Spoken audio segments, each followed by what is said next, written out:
নমস্কাৰ মোৰ নাম ডক্টৰ অংকিতা ডেকা মই মাৰ্কিন যুক্তৰাষ্ট্ৰৰ মিনিয়াপলিছ চহৰত থাকো আৰু ইয়াতেই থকা অক্সবৰ্গ ইউনিভাৰ্চিটিৰ মই অধ্যাপিকা বৰ্তমান মিনিয়াপলিছৰ বাতৰি সমগ্ৰ বিশ্বতে প্ৰকাশ পাইছে মে মাহৰ 25 তাৰিখে পুলিচ আৰক্ষীয়ে অতি নিষ্ঠুৰভাৱে মিষ্টাৰ জৰ্জ ফ্লয়ডক হত্যা কৰিলে এই দুৰ্ঘটনাৰ পিছত মিনিয়াপলিছৰ বাসিন্দাসকলে বিভিন্ন শান্তিপ্ৰিয় প্ৰতিবাদী আন্দোলন চলাইছে এই হত্যা আৰু পুলিচ আৰক্ষীৰ নিৰ্চিংসতাৰ বিৰুদ্ধে যদিও মিনিয়াপলিছ সেইণ্ট পল যাক টুইন চিটিজ বুলিও কয় এখন বিশ্বৰ অতি অন্যতম চহৰ য'ত বিভিন্ন গোষ্ঠীৰ লোকে বাস কৰে আৰু য'ত ভিন্ন সংস্কৃতি আছে তথাপিও যুক্তৰাষ্ট্ৰৰ আন ঠাইৰ নিচিনা ইয়াতেও বৰ্ণবিদ্বেষ অন্যায়ৰ বহুত প্ৰভাৱ আছে এই দেশখনৰ মূলতে দাসত্ব প্ৰথা আৰু গণহত্যা জড়িত হৈ আছে তাহানিৰে পৰা ব্ল্যাক আমেৰিকানছ সকলক প্ৰতিভা প্ৰকাশ কৰা আৰু তেওঁলোকে সুযোগ পোৱা তেওঁলোকে বহুত বাধা পাই আহিছে মিনিয়াপলিছৰ ঘটনাটোৱে সমগ্ৰ যুক্তৰাষ্ট্ৰ আৰু বিশ্বতে ব্ল্যাক লাইভছ মেটাৰ আন্দোলনটো জাগ্ৰত কৰি তুলিছে যদিও কিছু সংখ্যকে হিংসাৰে আন্দোলন কৰি ব্যৱসায় আৰু আন ৰাজহুৱা সম্পত্তি আক্ৰমণ কৰিছে মই জনাব বিচাৰিছো যে বেছিভাগ আন্দোলন অতি শান্তিপ্ৰিয়ভাৱে পৰিচালিত হৈছে জাতি ভেদ বয়স বিচাৰ নকৰি হাজাৰ হাজাৰ মানুহ ওলাই আহি বৰ্ণবাদ ন্যায়ৰ হকে আন্দোলন কৰি আছে তাৰ মাজতে চহৰখনৰ বিনষ্ট হোৱা সম্পত্তিবিলাকৰ পুনৰ উদ্ধাৰৰ বাবে ৰাইজে পূৰ্ণোদ্যমে দান বৰঙণি আগবঢ়াইছে এই চহৰখন অনন্য আৰু আমাৰ দৃঢ় বিশ্বাস যে আমি বৰ্ণবিদ্বেষ অন্যায় শেষ কৰিম উঠি অহা প্ৰজন্মটোৱে এখন ভেদাভেদ নোহোৱা সমাজত নিজৰ প্ৰতিভা আৰু ক্ষমতা প্ৰকাশ কৰি যাতে জীয়াই থাকিব পাৰে সকলোলে মোৰ অশেষ ধন্যবাদ দুখাৰী ক'ব দিয়াৰ বাবে নমস্কাৰ মই ৰাণী নেওগঠিকাৰী মই আমেৰিকা যুক্তৰাষ্ট্ৰৰ বষ্টনত থাকোঁ যোৱা 25 মে তাৰিখে মেমৰিয়েল ডে আছিল ইয়াত যিসকল সেনা বাহিনীৰ লোকে যিসকল সেনা জোৱানে বা সেনা বিষয়ে নিজৰ দেশৰ কাৰণে জাতিৰ কাৰণে আমেৰিকানৰ কাৰণে নিজৰ প্ৰাণ আহুতি দিছে তেওঁলোকৰ সন্মানাৰ্থে এই দিনটো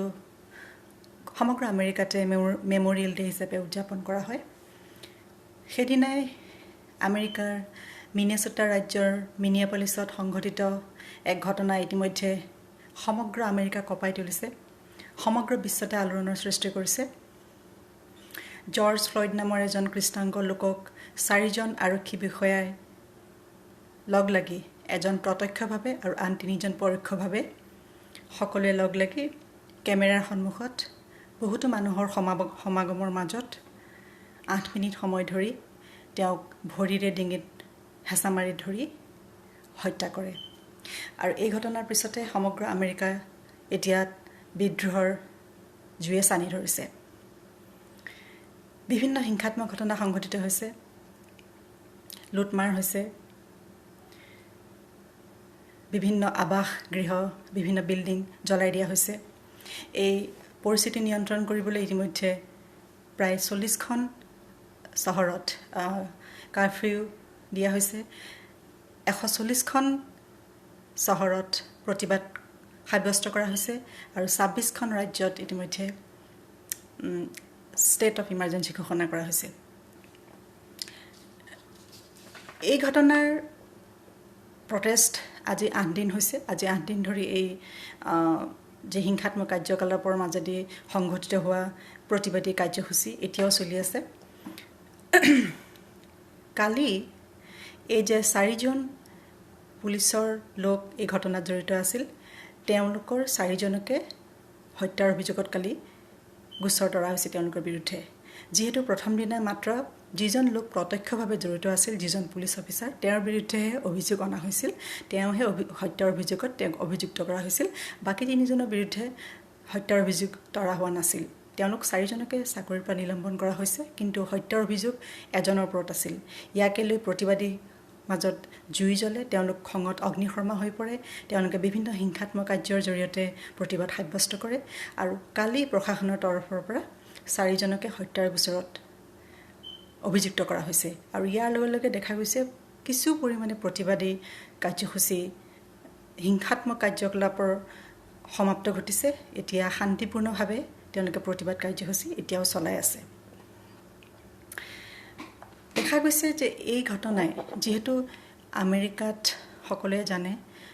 কৰোনাই এক সংকটৰ মহামাৰীৰ যি সংকট সেই সংকট আমেৰিকা যুক্তৰাষ্ট্ৰতে সবতকৈ বেছি পৃথিৱীৰ ভিতৰত ইয়াত আটাইতকৈ বেছি সংখ্যক লোক ইতিমধ্যে মৃত্যুমুখত পৰিছে ইয়াত লাখ লাখ মানুহ চাকৰি নাই জবলেছ হৈ গৈছে গতিকে যোৱা 3 মাহ ধৰি তেওঁলোক লকডাউন অৱস্থাত আছিল স্বাভাৱিকতে তেওঁলোকৰ মনত অনেক চিন্তা ভৱিষ্যতৰ চিন্তা তেওঁলোকৰ ভৱিষ্যতৰ নিৰাপত্তা সম্পৰ্কে তেওঁলোকৰ অনিশ্চয়তা আৰু তাৰ লগতে গোটেই পৃথিৱীৰ আন দেশসমূহৰ দৰে আমেৰিকানৰ মাজতো যথেষ্ট হতাশাই বিৰাজ কৰিছিল তেওঁলোকৰ মনত এই মহামাৰীৰ সংকটৰ সময়ছোৱাত তাৰ মাজতে এই যি ঘটনা সংঘটিত হ'ল নিশ্চিতভাৱে এই ঘটনাই বিশেষকৈ কৃষ্ণাংগ লোকৰ যিটো কমিউনিটি তেওঁলোকৰ অন্তৰত জ্বলা-জুইত ঘিউ ঢলাৰ নিচিনা কাম কৰিলে আৰু তেওঁলোকে এই ঘটনাৰ প্ৰতিবাদ কৰিবলৈ সকলো একেচৰে ওলাই আহিল যেহেতু এই বৰ্ণবৈষম্যৰ ঘটনা এনেধৰণৰ যি ঘটনা কৃষ্ণাংগ লোকৰ বিপৰীতে বগা আমেৰিকানৰ যিটো এটা নিৰ্দয়তা সেইটো এটা নতুন ঘটনা নহয় ইয়াক আমি দেখি আহিছোঁ আৰু এই ঘটনা এনেধৰণৰ ঘটনা ঘটিয়ে থাকে ইয়াত প্ৰতি বছৰে এনেধৰণৰ ঘটনা সংঘটিত হয় কোলা কৃষ্ণাংগসকলক কোলা মানুহ আফ্ৰিকান আমেৰিকানসকলক টাৰ্গেট কৰি লোৱা হয় গতিকে এই ঘটনাই পুনৰবাৰ প্ৰমাণিত কৰিছে যে আমেৰিকাত বৰ্ণবৈষম্যই এতিয়াও জীয়াই আছে আৰু ইয়াত এই ধৰণৰ যি এক অনিশ্চয়তা যি এক অনিৰাপত্তাৰ মাজত মানুহে বসবাস কৰিবলগীয়া হৈছে সেয়া ইয়াক জ্বলন্ত প্ৰমাণৰূপে দাঙি ধৰিছে এই প্ৰতিবাদকাৰীসকলে কিয় ইমান হিংসাত্মক পথ অৱলম্বন কৰিলে এই কথা যদি আমি চাওঁ তেন্তে আমি বুজি পাম যে তেওঁলোকৰ মূল ইছ্যু আছিল তেওঁলোকে ন্যায় লাগে কাৰণ যেহেতু এই ঘটনাত 4জনকৈ পুলিচ বিষয়া জড়িত আছিল তাৰ এজনৰ বিৰুদ্ধেহে তেওঁলোকে হত্যাৰ অভিযোগ আনিছিল 3জনৰ বিৰুদ্ধে অনা হোৱা নাছিল গতিকে এই ঘটনাই এই ধৰণৰ এটা দৃষ্টিভংগীয়ে প্ৰতিবাদকাৰীসকলক অধিক হিংসাত্মক কাৰ্যকলাপ কৰিবলৈ তেওঁলোকক উৎসাহ প্ৰদান কৰিছিল কিন্তু গতিকে শেষত যেতিয়া ঘোষণা কৰিলে যে 4জনকে হত্যাৰ অভিযোগত অভিযুক্ত কৰা হৈছে তেতিয়া প্ৰতিবাদকাৰীৰ যিটো হিংসাত্মক ৰূপধাৰা সেয়া কিছু সলনি হোৱা পৰিলক্ষিত হৈছে এই গোটেই ঘটনাৰ লগত ৰাষ্ট্ৰপতি ডোনাল্ড ট্ৰাম্পৰ যি ভূমিকা সেয়া এক সৰব আলোচনাৰ বিষয় ইয়াত বিশেষকৈ সংবাদ মাধ্যমত কাৰণ কোৱা হৈছে যে ডোনাল্ড ট্ৰাম্পে এনে ঘটনাৰ পিছত তেওঁলোকৰ দুখৰ সমভাগী হৈ যি ঘটনা ঘটিছে তেওঁলোকৰ কৃষ্ণাংগসকলৰ কাষত তেওঁ থিয় হোৱা নাই তেওঁ কঠোৰ ভাষাৰে তেওঁ সমালোচনা কৰিছে সেইবাবে আৰু কোৱা হৈছে যে ডোনাল্ড ট্ৰাম্পে যিহেতু বাৰে বাৰে কৈছে যে পৰিস্থিতি নিয়ন্ত্ৰণ কৰিবলৈ মই সেনাবাহিনী প্ৰয়োগ কৰিম এই কথাৰো ইয়াতে বিৰূপ প্ৰতিক্ৰিয়াৰ সৃষ্টি হৈছে ইতিমধ্যে জিম টেমিছ তেওঁ ট্ৰাম্পৰ প্ৰাক্তন ডিফেন্স সেক্ৰেটাৰী আছিল তেওঁ 1.5 বছৰৰ আগতে পলিটিক্যাল মতভেদৰ কাৰণে তেওঁ ৰিজাইন কৰিছিল গতিকে তেওঁ অলৰেডি কৈছে যে প্ৰেসিডেন্ট ট্ৰাম্প হৈছে আমেৰিকান ইতিহাসৰ একমাত্ৰ প্ৰেসিডেন্ট যিয়ে আমাক ইউনাইটেড কৰা নাই আমাক একগোট কৰা নাই আমাক পৃথক কৰিছে আৰু তেওঁ কৈছে যে আমেৰিকাৰ সংবিধানৰ কাৰণে প্ৰেসিডেন্ট ট্ৰাম্প ভাবুকি স্বৰূপ গতিকে এনে ধৰণৰ কথাৰ মাজেদি ট্ৰাম্পৰ বিৰুদ্ধে এক জাগৰণ সৃষ্টি হৈছে ইয়াত সেই কথা আমি বুজিব লাগিব ইয়াৰ সংবাদ মাধ্যমৰ জৰিয়তে যিবিলাক বাতৰি পৰিবেশন কৰা হৈছে তাৰ পৰা এইটোৱে প্ৰকাশ পাইছে কালি প্ৰাক্তন ৰাষ্ট্ৰপতি বাৰাক ওবামাই কৃষ্ণাংগসকলক সম্বোধন কৰি তেওঁ ভাষণ দিয়ে তেওঁ সকলোকে আহ্বান জনায় এইখিনি সময় ধৈৰ্য ধৰিবলৈ আৰু তেওঁ কয় যে আপোনালোকৰ নিজৰ সপোন আছে আপোনালোকৰ নিজৰ জীৱন আছে গতিকে আশাবাদী হওক আৰু ধৈৰ্য ধৰক আৰু এই বিপদৰ সময়ত সকলোৱে ইজনে সিজনৰ সহায় হওক ইয়াৰ পিছতে এনেদৰে এতিয়া দেখা গৈছে যে কিছু প্ৰতিবাদী কাৰ্যসূচী কমিছে হিংসাত্মক কাৰ্যকলাপ কমিছে কিন্তু এতিয়া প্ৰতিবাদ চলি আছে এতিয়া প্ৰশ্ন হয় এইখিনিতে সকলোৱে সুধিছে যে আমি ভাৰতীয় হিচাপে ইয়াত কিমান দূৰ আমি নিৰাপদ এই কথাৰ উত্তৰ হিচাপে এটাই ক'ব লাগিব যে ইয়াত বৰ্ণবৈষম্য আছে যদিও বৰ্ণবৈষম্য বুলি ক'লে ইয়াতে কৃষ্ণাংগ আফ্ৰিকান আমেৰিকান আৰু হোৱাইট আমেৰিকান তেওঁলোকৰ মাজতে আমি বুজি পাই আহিছোঁ বিশেষকৈ ইয়াত ইণ্ডিয়ান বা এছিয়ান কাণ্ট্ৰিৰ বেলেগ মানুহক বুলি বিশেষকৈ তেওঁলোকক টাৰ্গেট কৰি কোনো ধৰণৰ ঘটনা এতিয়ালৈকে আমি দেখা নাই গতিকে এইটো এটা আমাৰ কাৰণে কিছু সকাহৰ খবৰ আৰু সেইফালৰ পৰা আমি সুৰক্ষিত বুলি ভাবিছোঁ তথাপি এই যে প্ৰতিবাদ হৈ আছে এনেধৰণৰ প্ৰতিবাদৰ জুয়ে কেতিয়াও আমেৰিকান বা ইণ্ডিয়ান বা বেলেগ কাণ্ট্ৰি বুলি জুয়ে যেতিয়া আগুৰি ধৰিব সকলোকে আগুৰি ধৰিব গতিকে সেইফালৰ পৰা নিশ্চয় শংকা নোহোৱা নহয় তথাপিও এই ক্ষেত্ৰত আমি কিছু সুৰক্ষিত বুলি অনুভৱ কৰোঁ এইখিনিতে এটা ভাল খবৰ শুনি ভাল লাগিল অসমত নতুনকৈ এটা ৱেব পৰ্টেল হৈছে মাই নিউজ এনি অসমৰ বিশিষ্ট সাংবাদিক প্ৰণয় বৰদলৈ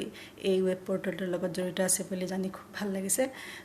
প্ৰণয়দাক যোৱা 20 বছৰৰ পৰাই জানো তেখেতে অতি নিষ্ঠাৰে সততাৰে সংবাদ মাধ্যমৰ লগত জড়িত হৈ আহিছে এই মাই নিউজ এনি নামৰ ৱেব পৰ্টেলটোত জড়িত থকা সকলোকে আন্তৰিক অভিনন্দন জ্ঞাপন কৰিছোঁ আৰু আশা কৰিছোঁ এই ৱেব পৰ্টেল চেনেলটোৱে অসমৰ